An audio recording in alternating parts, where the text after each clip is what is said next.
नमस्कार, स्वागत करता हूँ दोस्तों आप सभी का आपके अपने चैनल एक्सीलेंट गुरुकुल में, जहाँ सफलता एक जिद है। चलिए शुरू करते हैं। आज हम पॉलिटेक्निक इंट्रेंस एग्जाम का केमिस्ट्री स्टार्ट कर चुके हैं और ये हमारा सेकंड लेक्चर है। अगर आपने फर्स्ट को नहीं देखा तो आप जाके वहाँ देख लीजिए। क्योंकि अगर आप फर्स्ट नहीं देखेंगे तो आपको सेकंड में समझ में नहीं आएगा। तो हमने तीनों अवस्थाएं ठोस, द्रव व गैस को करवा दिया था, लेकिन अब जो चौथी अवस्था आती है वो होती है प्लाज्मा। ये प्लाज्मा क्या होता है भाई? आपके दिमाग में आया होगा ये प्लाज्मा कहाँ से आ गया। तो प्लाज्मा जैसे ठोस, द्रव, अगर हम किसी को गर्म करें तो वो ठोस है तो द्रव गैस गैस में बदल जाएगा। तो अगर हम गैस को भी इतना गर्म कर दें, लगभग 1000 डिग्री सेंटीग्रेड तक इसको गर्म कर दें या उससे ऊपर लेकर जाएं, तो उसके जो इलेक्ट्रॉन होते हैं वो वो जो मतलब इलेक्ट्रॉन होते हैं वो निकल कर आयनित हो जाते हैं। तो इसी अवस्था को हम कहते हैं प्लाज्मा। अब प्लाज्मा का जो उपयोग होता है, यही देखो आयनित हो गया ना, यही आयनीकृत अवस्था प्लाज्मा कहलाती है। आप प्लाज्मा समझ गए। तो प्लाज्मा का प्रयोग किया जाता है इलेक्ट्रॉनिक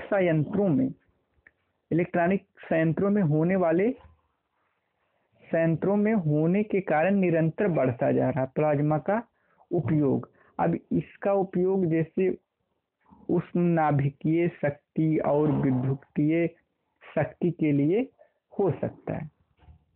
अब प्लाज्मा के कारण ही सूर्य और तारों में चमक होती है। अब देखो ये जो अंडरलाइन किया हुआ है इसको पढ़ना बहुत जरूरी है। जैसे भौतिकी की वह शाखा जो विद्युत उत्पादन के लिए प्लाज्मा का अध्ययन करती है, मैग्नेटो हाइड्रोगतिकी कहलाती है। फ्लोरोसेंट ट्यूब और नियॉन बल्ब में प्लाज्मा होता है। तो ये आपको कि नियॉन बल्ब में भी प्लाज्मा होता है, ये आपका जानना बहुत जरूरी है। और दोस्त, अगर आपने हमारे चैनल को सब्सक्राइब नहीं किया तो सब्सक्राइब कर लीजिए। साथ ही साथ आप इसको ज़्यादा से ज़्यादा शेयर करिए। अगर आपको पीडीएफ नोट चाहिए तो आप हमारे टेलीग्राम पे जरूर जुड़ जाइए। आप टेलीग्राम पे एक्सीलेंट गुरुकुल सर्च करिए, वहाँ हमारा चैनल आ जाएगा और वहाँ से आप पीडीएफ डाउनलोड कर लीजिएगा। ठीक, अब देखिए हम द्रव्यों में अवस्था परिवर्तन के बारे में देख लेते हैं। देखो अब इसमें कौन कौन से परिवर्तन होते हैं, यही मोस्ट इम्पॉर्टेंट है। जैसे गलन है। गलन क्या होता है? वह निश्चित ताप जिस पर कोई द्रव्य अपनी ठोस अवस्था से पूर्ण रूप से द्रव अवस्था में परिवर्तित हो जाती है। अब वह निश्चित ताप जिस पर कोई भी जो द्रव्य है वो ठोस अवस्था से पूर्ण रूप से द्रव हो जाए, वही गलनांक कहलाता है।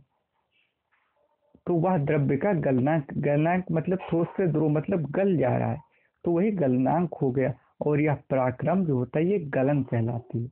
अब अशुद्धियों की उपस्थिति में गलनांक कम होता है।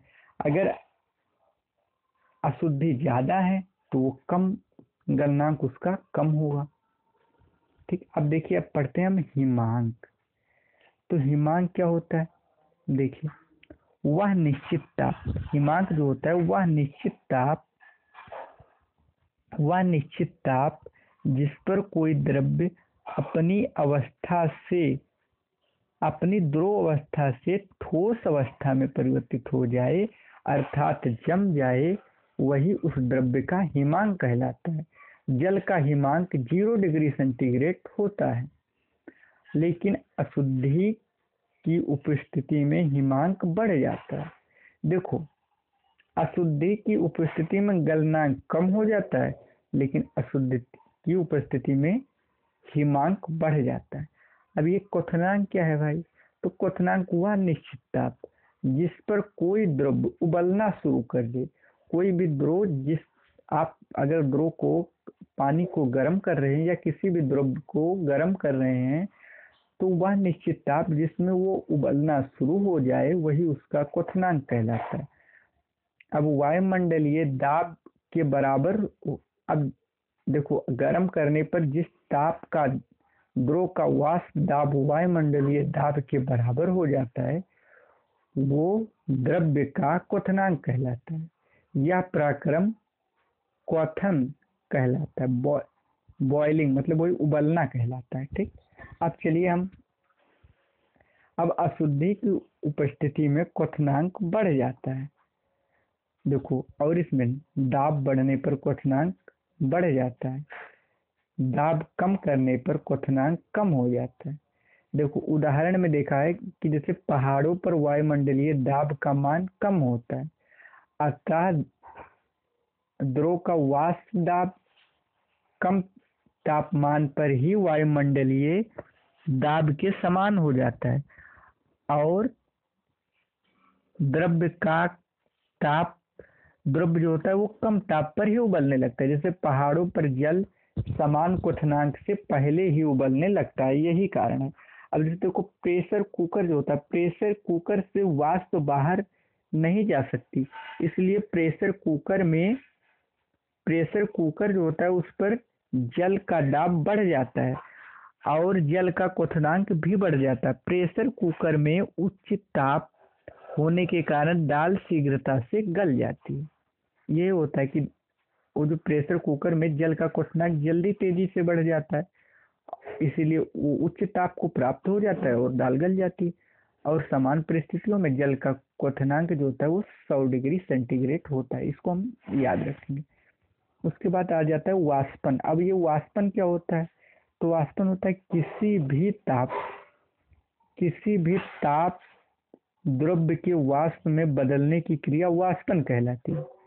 वाष्पन की दर द्रव्य की सतह के क्षेत्रफल, वायुमंडल के ताप और वायु की आर्द्रता पर निर्भर करती है। ये जो वाष्पन होता है ये किसी भी ताप पर द्रव के वाष्प में बदलने की, अब कोई भी ताप हो, आप द्रव को गर्म कर रहे हैं, वो उसमें से वाष्प निकल जाए तो समझो वो वाष्पन हो गया। ठीक, अब ये द्रव्य की सतह पर निर्भर करेगा, क्षेत्रफल पर निर्भर करेगा, ताप वहाँ का वायुमंडल कैसा, ठंडा है गर्म है, इस पर निर्भर करेगा, और वायु की आर्द्रता पर निर्भर करेगा।